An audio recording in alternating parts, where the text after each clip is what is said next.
Good morning and welcome to Winging It Buffalo Style. I'm your CW star, Matt Snyder, and because of all of the severe warnings, we are joined by Todd Santos, News 4 meteorologist. Glad to be here. On the couch today to sort of give you a recap of everything you need to know about this storm. But first, we're going to head over to Workout Wednesday because it is, of course, the time that we travel to the BAC. They're going to give us some New Year's resolutions and how we can stick to those. But of course, Todd, you're on the couch today, so we have to ask you, how is your first Buffalo winter? Yeah, this has been a great welcome to Buffalo. Last night, Don Paul had said, hey, my first year here was 85. We had blizzard conditions, and that was how I started off. Well, I basically did a similar scenario here. So I got to drive in a whiteout snow. I got to draw snow contours with over 20 inches in some areas and 0 to 2 inches in others. It's been pretty exciting, to say the least. But, it is one of those things. I do love snow, and I love a challenge and a forecast, and we certainly have plenty of both. So, for people out there that are not only glued to watching the weather right now, but maybe they're even glued to their window watching it sort of progress outside of their own lawns, what are we seeing right now? How is the storm kind of evolving? Now we're basically left with just a couple of lake bands. They're not that organized, still pushing towards Williamsville, and we'll check in on the radar coming up a little bit later in the show.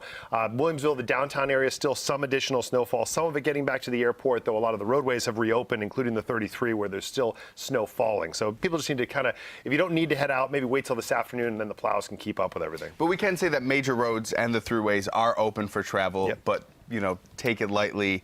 You really don't need to be out there. Now, I know that we're also watching flood warnings on top of all of the blizzard warnings. Have those progressed also? They have actually progressed in the better side of things, and it's pretty remarkable. I have some good friends that live on East River Road in Grand Island, and this is actually how I became familiar with the area. I've known them for well over 10 years and been traveling back and forth. I've seen their house and their boathouse many times. This is a shot that was taken just 4 days ago. So my buddy Kevin lives on the river. This one was taken this summer. Just to give you a perspective, you have at least 5, almost 6 feet on the seawall and the docks. Look at it yesterday.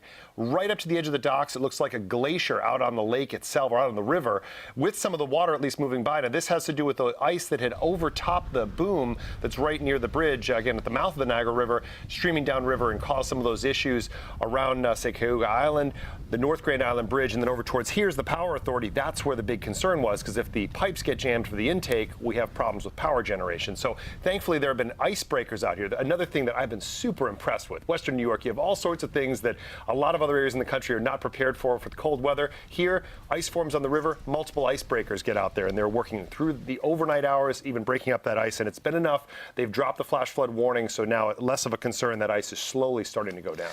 One of the things that I always think is interesting when we're watching these major storms, severe weather, is we're so busy dealing with it during.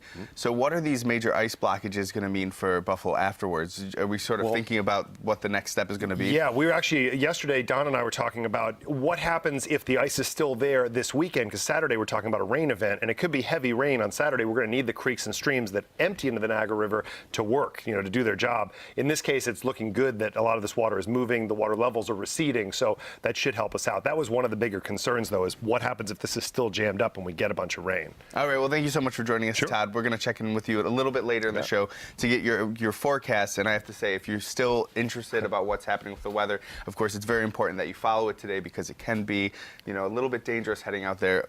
Of course, News 4 has team coverage on it. We can follow it sort of all day at WIVB.com.